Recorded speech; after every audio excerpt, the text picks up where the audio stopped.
जमाने भर में मिलते हैं आशिक कई, लेकिन वतन से खूबसूरत कोई सनम नहीं होता। नोटों में लिपटकर सोने में सिमटकर मरे हैं कई, मगर तिरंगे से खूबसूरत कोई कफन नहीं होता। कतरा कतरा दे दूंगा अपने वतन के लिए, रात और दिन बॉर्डर पर पहरा दूंगा अपने वतन के लिए। ये कुर्बानी है मेरे देश के लिए, जरूरत आने पर अपनी जान भी दूंगा अपने वतन के लिए। सरफरोशी की तमन्ना अब हमारे दिल में है, देखना है जोर कितना बाजुए कातिल में। वो समा जो काम आए अंजुमन के लिए, वो जज्बा जो कुर्बान हो जाए देश के लिए। रखते हैं हम भी वो हौसला जो मर मिटे हिंदुस्तान के लिए। स्वागत करती हूँ और आशा करती हूँ आप लोग स्वस्थ होंगे। तो फ्रेंड्स, आप लोगों को मेरी कहानी अनसुलझे रिश्ते कैसी लगी? पसंद आई ना? मुझे पता है आप लोगों को बहुत पसंद आई होगी। और फ्रेंड्स, मैं किन्हीं कारणों बस जो है अब कहानी का तीसरा भाग लेकर नहीं हाजिर हो पाई बुधवार को, तो मैं आज कहानी का तीसरा और अंतिम भाग लेकर आप लोगों के अपने चैनल दिव्यांगम पर हाजिर हूँ। तो फ्रेंड्स, अब तक आप लोगों ने सुना कि कुसुम जी शाम को टेंशन रहती हैं, जिसकी वजह से वो पार्क जाती हैं और पार्क में वो ज़्यादा नहीं टहल पाती हैं टेंशन की वजह से, तो वहीं पर पड़ी एक बेंच पर बैठ जाती हैं। वहाँ पर उनके बगल में दो बुज़ुर्ग दंपति बैठे होते हैं, तो वो आपस में बात कर रहे होते हैं कि उनके घर में उनके बेटे और बहू ने इतनी प्रॉब्लम क्रिएट की है। उनकी पेंशन का पूरा हिसाब ले रहे हैं, उन्हें अपने मन से कुछ भी करने की इजाज़त नहीं है, जिसकी वजह से वो लोग बहुत परेशान रहते हैं। उनकी बहू अक्सर घर में लड़ाई झगड़ा, बेटे को टेंशन, सारी चीज़ें हो रही होती हैं। तो ये सारी बातें जब कुसुम जी सुनती हैं तो उन्हें लगता है उनके साथ भी तो यही हो रहा है। आखिर में बुज़ुर्ग दंपति कहते हैं कि हम लोग समाज की डर की वजह से वृद्धाश्रम नहीं जा रहे हैं, वरना हम लोगों को वृद्धाश्रम चले जाना चाहिए। हम लोग यहाँ पर रह रहे हैं, घुट घुट कर जी रहे हैं, जो कि हमारे लिए नहीं सही है। हम लोग कब तक समाज के बारे में सोचेंगे, कब तक सब समाज का देखेंगे? तो बुज़ुर्ग महिला कहती हैं कि आखिर हम लोगों की अपनी भी लाइफ है, क्यों ना हम लोग चलिए वृद्धाश्रम चलते हैं। तो उनके पति समझाते हैं कि हमें समाज क्या कहेगा, हमें मतलब सब लोग यही कहेंगे कि इनके बेटे और बहू के होते हुए इन लोगों को वृद्धाश्रम जाने की क्या ज़रूरत है। तो बेटे और बहू की बदनामी भी होगी। और इस तरह वो लोग आपस में बातें करते हैं। कुसुम जी सारी बातें सुनती हैं। उनके दिमाग में भी एक उनके दिमाग ने एक अलग सा फैसला लिया कि हाँ, ये बात सही भी है, हम बेटे और बहू के ऊपर घर में बोझ बने रहते हैं, उन्हें नहीं अगर पसंद है तो हमें वृद्धाश्रम चले जाना चाहिए। उनके दिमाग में ढेर सारी बातें आती, अपने पति की सारी बातें उन्हें समझ में आती हैं, उन्हें अपने पति के द्वारा बताई हुई सारी बातें याद आती हैं। उनके पति कहते हैं कि मैं तुम्हारे लिए इतना कमा दे रहा हूँ कि तुम्हें बैठकर मतलब किसी के आगे हाथ नहीं पसारना पड़ेगा, किसी के आगे हाथ नहीं फैलाना पड़ेगा। मैं इतना ज़्यादा तुम्हारे लिए कमा के रख दिया है मैंने, तुम हमेशा अपनी लाइफ आराम से जी सकती हो। ये सारी बातें वो सोच रही थी। वो सोचती हैं कि कुछ नहीं पेंशन मिल रहा है और वहाँ पर कम से कम हम वहाँ पर रहेंगे तो बेटे और बहू को दिक्कत नहीं होगी। ये सारी बातें सोच कर वो घर आती हैं और घर आकर वो अपने रूम को बहुत ध्यान से देखती हैं। अब उनके पति ने उस घर को बहुत अच्छे से सजाया हुआ रहते हैं वो लोग। तो इस वजह वो आती हैं, घर को देखती हैं और अपने कुछ सामान को अपने जो है बैग में रखती हैं। इधर घर में जब काफ़ी लड़ाई झगड़ा होती है तो उनका बेटा काफ़ी परेशान रहता है। और एक दिन इसी तरह वो सुबह जब उठता है, वो ना माँ से बात करता है ना पत्नी से बात करता है और वो सीधे ऑफिस चला जाता है। ऑफिस पहुंचकर वहाँ के एम्प्लॉइयों पर वो काफ़ी चिल्लाता है कि हाँ, तुम लोग ऐसे नहीं करते हो, ये चीज़ें क्या हैं, तुम लोग क्यों जो है कोई बात नहीं समझते हो। तो इस पर उनके कोलीग्स देखते हैं, जो इंसान हमेशा शांत रहता है वो आज इतना क्यों चिल्ला रहा है। तो इसकी वजह से वो उनसे मतलब उस इंसान से कहते हैं कि कोई कुछ बोलता नहीं, बस वो चपरासी सोचता है कि हाँ साहब को आज कोई दिक्कत है, इस वजह से ये बोले जा रहे हैं, गुस्सा कर रहे हैं। तो वो कुछ कहता नहीं है, लेकिन उसके कुलीग्स जो भाग जाते हैं कि आज हमारा दोस्त किसी प्रॉब्लम में है तो वो उनके पास आते हैं, तो वो उनसे पूछते हैं कि क्या हुआ, आगे क्या ऐसी दिक्कत है कि जिसकी वजह से तुम इतने टेंशन में हो, सबके ऊपर चिल्ला रहे हो, कभी तो ऐसा नहीं हुआ कि तुम किसी के ऊपर चिल्लाओ। तो इस पर वो कहते हैं कि उनके बेटे कहते हैं कि हाँ क्या करूँ यार, घर में रोज़ लड़ाई झगड़ा, रोज़ का वही, घर पहुँचता हूँ एक गिलास पानी बाद में मिलता है और घर की सारी शिकायतें मुझे पहले सुनने को मिलती हैं। मुझसे अब नहीं बर्दाश्त होता, मैं किसकी सुनूँ, माँ की सुनूँ कि पत्नी की सुनूँ।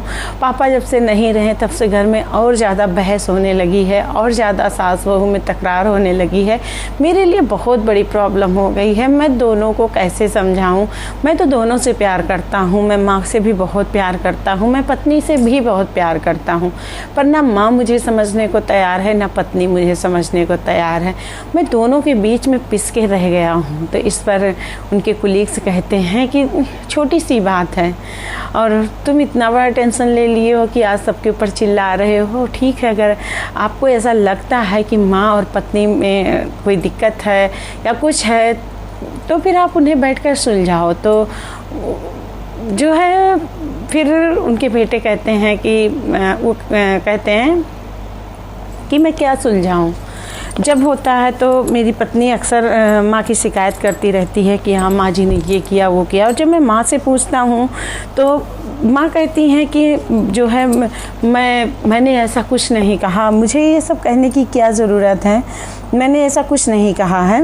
तो इस पर उनके कुलीग्स कहते हैं कि कोई बात नहीं, तुम एक काम करो, तुम जब भी ऐसी कोई प्रॉब्लम्स हो, ऐसी कोई दिक्कत हो, जब आपकी पत्नी ऐसा कुछ कह रही हो कि हाँ आप मतलब कि आपकी माँ ने कुछ कहा है, तो आप ऐसा करो कि आप जो है दोनों को एक साथ बैठाओ और दोनों को एक साथ बैठा कर जो है बातें करो, क्या बातें सही है क्या गलत है, आपने आप सामने आपके आ जाएगी और फिर उसमें जो भी कुछ बातें होगी उसका सल्यूशन निकलेगा। तो इस बार अरुण कहते हैं कि हाँ मैंने किया नहीं, जब भी मेरी पत्नी ने कुछ कहा मैंने उस पर विश्वास किया, मैंने कभी माँ से नहीं पूछा कि माँ आखिर प्रॉब्लम क्या है, क्यों आप दोनों में लड़ाई होती है, मुझे समझ में नहीं आ रहा है, घर का माहौल भी ख़राब हो रहा है, बच्चे भी ख़राब हो रहे हैं। तो मैं तो बस जो है जब पत्नी मेरी कुछ कहती है तो उसकी बात को मान कर, या माँ जब भी कुछ कहती है तो मैंने कभी भी पत्नी से नहीं पूछा कि हाँ क्या दिक्कत है, मैं उनकी बात को मान कर, मुझे टेंशन तो हो ही जाती है। तो इस पर उनके कुलीग कहते हैं कि जब आप दोनों सास बहू के बीच में ऐसी कोई बातें हों और कोई भी उनमें से एक बात कुछ कहा हो तो आप उस बात को गौर से सुनिए और उस बात का सॉल्यूशन निकालने की कोशिश कीजिए, दोनों को साथ बैठाकर समझाइए। अरुण को ये बातें समझ में आती हैं, वो सोचते हैं सही बात, मैंने कभी जो है ना माँ से कभी पूछा ना कभी पत्नी से पूछा, हो सकता है दोनों के बीच में किसी भी सही बात को लेकर गलतफहमी हुई हो। अरुण का मूड थोड़ा सा शांत होता है और वो अपना काम करते हैं। शाम को वो अपने घर पहुँचते हैं। घर पर आज उनके घर पर बहुत शांति रहती है, बहुत एकदम ना उनकी माँ कुसुम बाहर होती हैं, ना पत्नी कमरे से बाहर होती है। वो घर के अंदर पहुंचते हैं, घर बेल बजाते हैं तो पत्नी दरवाज़ा खोलती है तो पूछते माँ कहाँ है। तो उनकी पत्नी कहती है आज पता नहीं क्या हुआ, सुबह से अपने रूम में बैठी हैं और ना खाना खाया है ना कुछ, उनका तो रोज़ का रहता है। मैं कितना उन्हें मनाऊं, मैं थक गई हूँ, मैं नहीं कुछ कर सकती हूँ। आपकी माँ हैं, जाकर आप देखो आखिर उन्हें हुआ क्या है। और मैं थक गई हूँ, मैं ऐसा कुछ नहीं करूँगी, बस रोज़ सुबह होता है मॉर्निंग वॉक करके मुँह बना के बैठी रहती हैं रूम में।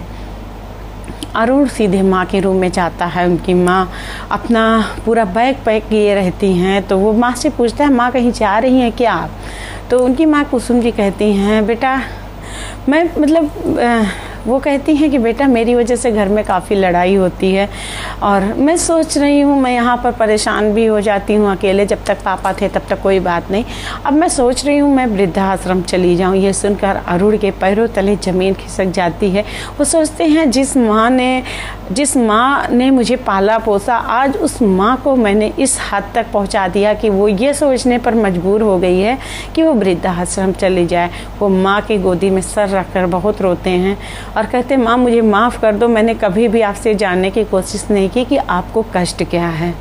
वो अपनी पत्नी को बुलाते हैं और जितनी बातें उनकी पत्नी ने अपने पति से कही होती है अरुण से, वो सारी बातें वहाँ पर क्लियर करते हैं, जिसमें बहुत सारी बातें उनकी पत्नी की गलत निकलती हैं। और जब वो दोनों बैठकर आपस में सारी बातें होती हैं तो बहुत सी बातें क्लियर हो जाती हैं। जब अरुण अपनी पत्नी को डांटता है कि हाँ वो माँ हैं, मैंने जिस तरह तुम्हारे माँ बाप, तुम्हारे भाई बहन को हमेशा अपना समझा है, क्या तुम मेरी माँ को अपना नहीं समझ सकती। अरुण काफ़ी देर तक अपनी पत्नी और माँ को समझाता है और उनसे ये भी कहता है कि आप लोग लड़ाई झगड़ा करते हो जिसकी वजह से मुझे प्रॉब्लम होती है। मान लो मैं गाड़ी चला रहा हूँ, आप लोग लड़ाई किए हो घर में, मान लो मैं गाड़ी चला रहा हूँ, मैं किसी टेंशन में हूँ और अगर मुझे कुछ हो जाएगा क्या आप दोनों रह पाओगी। तो इस पर उसकी पत्नी और माँ दोनों उसके मुंह पे हाथ रख देते हैं। उनकी माँ कहती हैं कि बेटा तुम्हें मेरी उम्र लग जाए, तुम्हें कुछ ऐसा तुम क्यों बोल रहे हो, तुम्हें जो है ये समझना चाहिए कि तुम हमारी जान हो। उनकी पत्नी भी के आंखों में आंसू आ जाते हैं और कहते हैं आप जी ऐसा क्यों बोल रहे हो, आप सोच भी नहीं सकते हो कि आपके बिना हमारी ज़िंदगी नहीं है। तो इस बार अरुण कहते हैं कि बस यही बात है, जिस तरह तुम दोनों मेरी खुशियाँ चाहते हो, तुम दोनों चाहते हो कि मैं हमेशा सेफ रहूं, सही सलामत रहूं, वैसे मैं भी चाहता हूं कि तुम दोनों खुश रहो। अगर तुम दोनों खुश रहोगी तो मैं दिन दूनी रात चौगुनी मेहनत करूंगा, मैं तरक्की पर जाऊंगा। लेकिन अगर तुम दोनों लड़ाई झगड़ा करोगी तो मुझे घर की ही टेंशन रहती है, कल मेरे साथ कुछ अनहोनी हो गई तो तुम दोनों के साथ दिक्कत हो जाएगी। जिस तरह तुम दोनों मुझे बहुत प्यार करती हो, ठीक उसी तरह मैं भी तुम दोनों को बहुत प्यार करता हूँ। अरुण अपनी बातें कहता है। अरुण की सारी बातें जब उनकी माँ सुनती हैं और उनकी पत्नी सुनती हैं, उन्हें अपनी गलती का एहसास होता है कि आज उनकी छोटी छोटी लड़ाई की वजह से उनका बेटा, उनका पति कितना दुखी है। दोनों सास बहू एक दूसरे से वादा करती हैं कि हाँ अब वो जब भी कोई बात होगी तो वो बैठकर सुलझा लेंगी, वो अपने बेटे तक भी बात नहीं पहुंचने देंगी। अगर कोई बात ऐसी हुई तो वो बेटे से उस समस्या का हल पूछेंगी, लेकिन अब वो लोग लड़ाई नहीं करेंगे। और इस तरह फ्रेंड्स मेरी ये कहानी अनसुलझे रिश्ते, जिसे मैंने थोड़ी बहुत सुलझाने की कोशिश की है। अगर आप लोगों को ये कहानी पसंद आती तो please like, comment and share कीजिएगा। और फ्रेंड्स एक बात और मैं कहना चाहती हूँ, हमारे बुज़ुर्ग, हमारे माँ बाप, अगर हम मान लीजिए मैं बहू हूँ और मैं अपने सास ससुर की केयर नहीं करती हूँ तो क्या कल हमारे बच्चे हमारी केयर करेंगे? आखिर वही संस्कार तो हम अपने बच्चों को दे रहे हैं। और दूसरी बात फ्रेंड्स, हमारी माँ जो हमें 9 महीने पेट में रखती है और इसके बाद अगर हम अपने माँ का तिरस्कार करते, अपने पिता का तिरस्कार करते हैं तो शायद ऊपर वाले की नज़र में भी जो है हमें ऊपर वाला कभी नहीं माफ़ करेगा। तो जिस तरह हम मंदिर जाकर, गुरुद्वारा जाकर, मस्जिद जाकर भगवान की पूजा करते हैं, अल्लाह को याद करते हैं, गुरु को याद करते हैं, ठीक उसी तरह सबसे सर्वप्रथम गुरु हमारे माता पिता हैं। तो सबसे पहले हमें अपने माता पिता की सेवा करनी चाहिए, तभी वो ऊपर वाला गुरु प्रसन्न होता है। तो हमें मंदिर, मस्जिद, गुरुद्वारा कहीं जाने से पहले हमें सबसे पहले अपने माता पिता की सेवा करना चाहिए। तो फ्रेंड्स मेरी ये कहानी यहीं पर ख़त्म होती है। और मैं अपने बुज़ुर्गों से भी एक बात कहना चाहती हूँ, अगर आपके हस्बैंड या आपकी पत्नी जॉब में है, आपको पेंशन मिल रही है या किसी तरह बीमा वगैरह से पेंशन मिल रही है, तो वो आपके पैसे हैं, आप उन्हें खर्चा कीजिए, अपने हिसाब से खर्चा कीजिए। आप उन्हें अपने बच्चों को देना है, दीजिए। मैं ये नहीं कहती जब भी आपके बच्चे किसी प्रॉब्लम में हो, कुछ हो तो आप ज़रूर दीजिए, लेकिन वो आपके पैसे हैं। और आप अपने बच्चों से ये बातें कहिए। अगर मान लीजिए कोई बात आप में, सास बहू में या बेटे बहू में या किसी में भी दिक्कत हो रही है, तो आप उस बात को क्लियरली बैठ के साफ़ कीजिए कि हाँ बेटा ये दिक्कतें हैं या ये प्रॉब्लम है। अंदर अंदर घुटना ये भी गलत है। और हो सकता है आपकी बहू आप अपनी बहू को ना समझ पाएँ या आप अपनी सास को ना समझ पाएँ। तो समझने के लिए तो बहुत ज़रूरी है ना कि हम उन्हें थोड़ा सा टाइम दें, उनके पास थोड़ा सा बैठें, उनकी बातें सुनें। और हमारे बुज़ुर्ग क्या चाहते हैं आप लोग जानते हैं। आप अगर अपने बुज़ुर्ग के पास बैठिए तो वो अपनी पुरानी बातें, पुराना एक्सपीरियंस आपको देते हैं। तो फ्रेंड्स, बस मैं यही कहना चाहती हूँ कि आप लोग अपने बुज़ुर्गों की केयर करिए। वो हमारे कहते ना कि अगर हमें कोई राह दिखाता है तो हमारे बुज़ुर्ग ही राह दिखाते हैं। और माँ बाप का होना तो समझिए भगवान का साथ होना होता है। तो हमें अपने माँ बाप की इज्जत करना चाहिए, अपने सास ससुर की इज्जत करना चाहिए। जैसे जिस तरह आप चाहते हो कि आप कोई हमारे माँ बाप की केयर करे, आपकी भाभी आपके माँ बाप की केयर करें या आपके पति आपके माँ बाप को समझें, तो आपको भी तो उनके माँ बाप को समझना पड़ेगा। उनके माँ बाप की इज्जत करिए। अगर आपकी भाभी के मायके से कोई आता है तो उनकी भी इज्जत करिए। आपके पति के घर से आपकी नंद या मम्मी पापा आते हैं तो आप उनकी भी इज्जत करिए। आपकी पत्नी के घर से कोई आता है तो आप उनकी भी इज्जत करिए, क्योंकि रिश्तेदार कभी आपके लिए पराये नहीं होते हैं। वो रिश्तेदार सिर्फ रिश्तेदार होते हैं। तो मेरी ये कहानी अनसुलझे रिश्ते, जिससे मैंने थोड़ा सा सुलझाने की कोशिश की है। बाकी आप लोग ज़रूर सुलझाइए इस अनसुलझे रिश्ते को।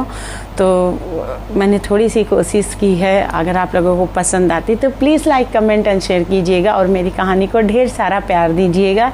और हमारे यहाँ अमृत महोत्सव मनाया जा रहा है, तो 15 अगस्त को आप घर घर में झंडे फहराइए, जिससे हमारा पूरा भारत एक रंग में रंगा दिखाई दे। पहले ये होता था ना कि अगर हम झंडे फहराते थे तो शाम को वो झंडे उतार लिए जाते थे सूर्यास्त के पहले, लेकिन अब ऐसा कुछ नहीं है। हमारे यहाँ हमारे प्रधानमंत्री ने आदेश दिया कि आप घर पर, आप अपने गाड़ी पर, आप सब जगह झंडे फहरा सकते हैं। तो क्यों ना हम लोग अपने घरों पर झंडे फहराएं, जिससे हमारा 15 अगस्त को हमारा पूरा भारत सिर्फ आज़ादी के रंग में रंगा हुआ दिखाई दे। हम अपने उन वीर बलिदानों की को याद करें जिन्होंने आज़ादी के लिए कितना मेहनत किया है, कितना सारा काम किया है। तो फ्रेंड्स, मैं आप लोगों से रिक्वेस्ट करती हूँ कि प्लीज़ आप अपने घर पे झंडे फहराइए। और रक्षाबंधन आ रहा है, आप अपने बहनों को ढेर सारा प्यार दीजिए, क्योंकि ये साल भर में एक बार आता है। आपकी बहनें, आपकी नंदें आपके घर आ रही हैं, उनका स्वागत कीजिए और खूब प्यार से रक्षाबंधन मनाइए। तो इसी के साथ मैं अपनी कहानी यहीं पर ख़त्म करती हूँ। मैं फिर मिलती हूँ आप लोगों से बुधवार को। तब तक के लिए वंदे मातरम।